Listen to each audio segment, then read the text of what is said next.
Hello, fans. I'm Shane Shadows, and welcome once again to Shane Shadows Presents Classic Indies, some of the classic, unowned wrestling from independent wrestling from all over the world for the past 30 years. Now, last week you saw a little bit of action that we saw from inside the Capitol Center of the NWA. This week we're going to focus on something a little bit different. While we have the clips here that we have, and I think there's a little bit here.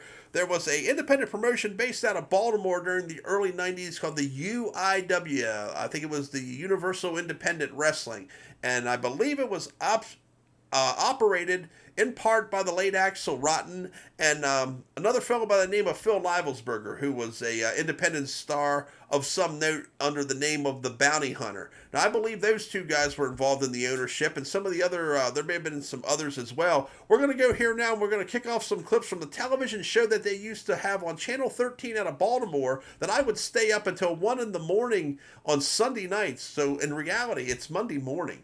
Yeah. What a primetime slot that they managed to earn for themselves. And we're going to go already to the action. The veteran manager, Kevin "The Truth" Casey, with his patented golf club, is standing on the neck of Chippendale Tom Brandy, my dear friend Tom Brandy here in these early clips. And look who he's wrestling. It's none other than King Kalua. A 30-year-long rivalry these two men have had. Look at this. So we're catching this action here from the late summer, early fall of 1991. So this is 30-year-old action. Kevin "The Truth" getting ready to tee off. Brandy's staggering to his feet. Probably in no small measure support. Oh, Kalua dropped him back down. No small measure by the old lady. Look.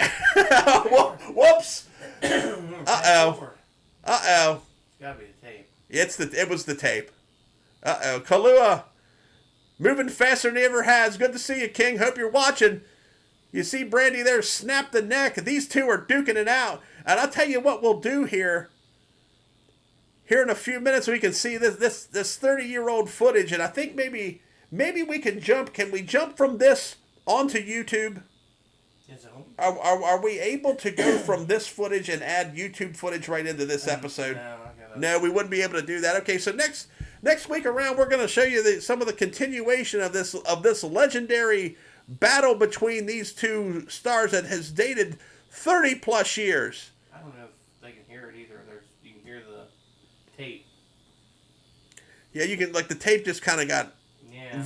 VHS tapes were funny like this. Kalua missed in the corner, and Tom Brandy's fired up, and he's bringing it in. We're seeing this match in double time is what we're really seeing. Mm-hmm. We're just back and forth, in and out of the corners. I didn't realize that this tape was damaged. Oh, now we're slowed back down, and Kalua has a chin buster. Look at that head of hair on the King. Brandy with the cover here. I can't recognize the referee. I'm disappointed to say that I cannot attribute a name to this referee. Irish whip here. Oh, Brandy's turning around and putting the sleeper back. As the time has expired? I've got 15 minutes on my watch now. Dave the Wave, I think that's it. Wait a minute. Tom Brandy the winner. Okay.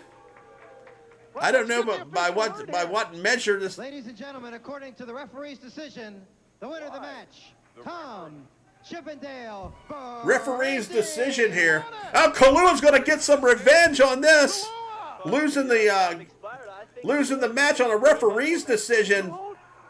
Oh, that big atomic drop. Oh, to the backbreaker.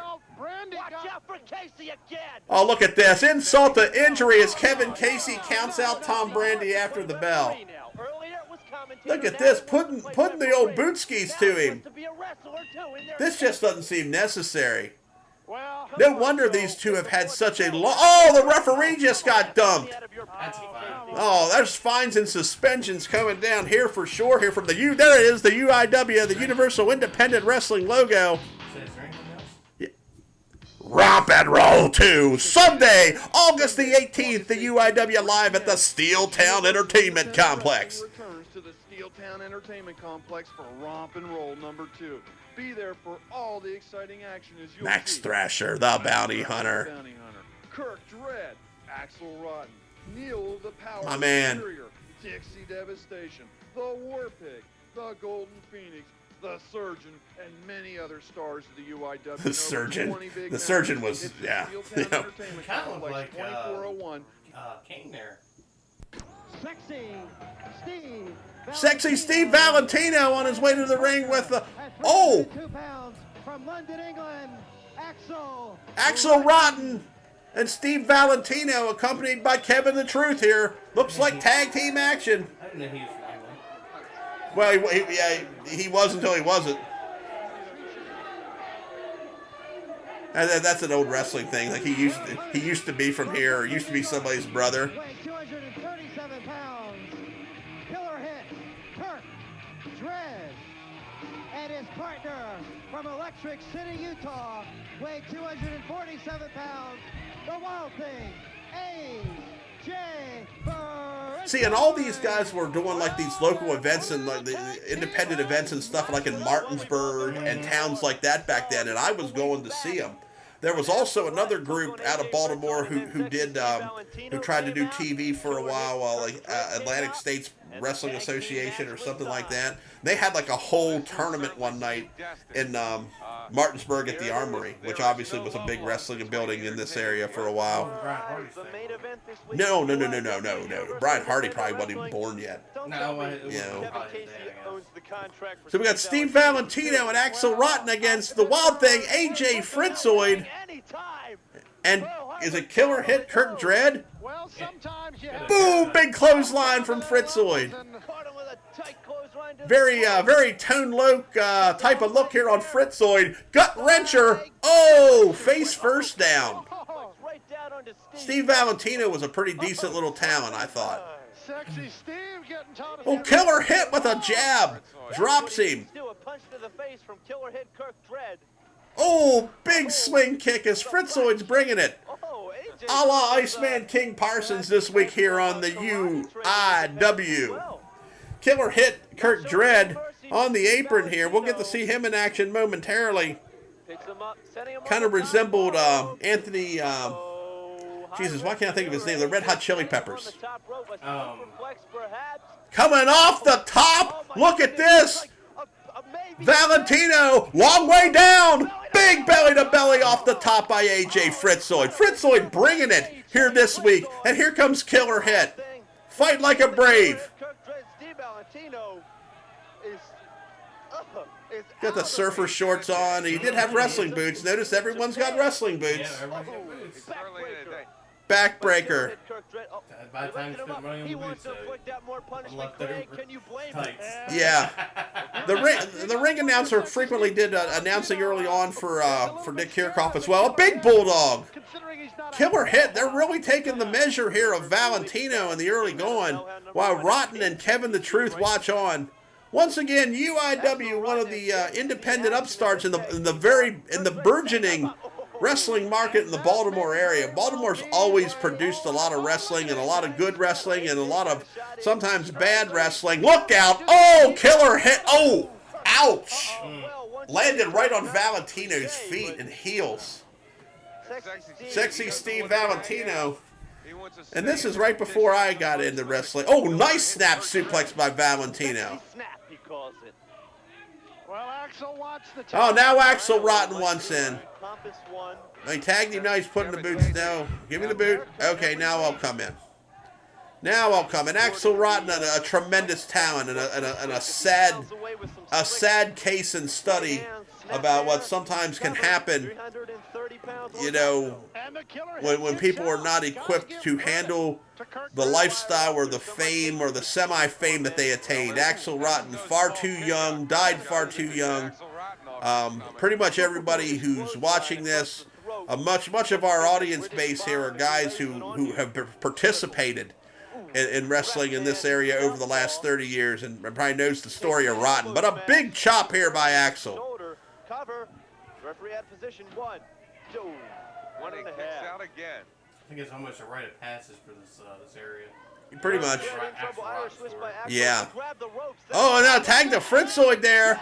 Fritzoid's been full of piss and vinegar this entire program, and it's breaking down. Malfunction at the junction. Oh, rotten. Big drop kick to the chest by Fritzoid. Look at this. This is crazy. Action personified here on the UIW this week. And killer hit Kirk Dredd taking Valentino up to the top. What are we going to do here? What is this? Are we going to... Uh-oh. This looks a little something. Oh! Rough landing for Valentino. And that's the match. That's the match, ladies and gentlemen. Killer hit Kirk Dredd and AJ Fritzoid getting the Duke this week over Axel Rotten and Valentino. Apparently the strategy with Kevin the Truth Casey beforehand did not work out. Big victory. We're coming back to wrap it up. Is there more behind this? I'd like to. I mean, if there's more. If you want to get another one. Yeah, I mean, if there's more to see from UIW behind this, That was a lot longer than what it was. How long was that? More than 11 minutes in. Wow. Cat's Insurance was your big sponsor here. You see that in the bottom of your screen as Valentino about gets his head torn off here by Killer Hit's finisher. Rough evening for Valentino. Let's see what goes on here behind this. I knew I taped this action regularly, but then we might be jumping into something completely different here now. That looks like From the WCW the WCW. Oh, we're going into baseball. Well, now there's a clip. That was a Braves fan, so that was Otis Nixon, I think, like You breaking. know what? You might have set up the tape wrestling with Brave. Yeah, something. TBS 605. Something like that, Superstation. possibly. Hap Myers, the man whose record Otis Nixon just broke. Hap Myers jumped to the Federal League in 1914 and missed out being a part of the Miracle Braves of that year. I think it was Otis Nixon. I was watching the Braves as a Braves fan, and he broke some type of single season match back behind it, or if we got to dig deeper, and if not, we just go and conclude this episode and jump into something else. I just happened to find this disc this morning at home, and that's a WCW taping, so yeah. Yep. Now we're getting it. Hey, Punky! What's going on, Rick? Good to see you. All right, we'll go ahead and stop right there. And that's going to conclude this week's episode as we hit you with some highlights of some of the exciting action from the UIW promotion that was based in Baltimore. We apologize once again for some of the video quality. Again, the footage is 30 years old, and sometimes videotape could be temperamental. But we're going to come back next week with another exciting episode. Thanks for your support. This is Shane Shadows and Classic Indies. We'll see you then.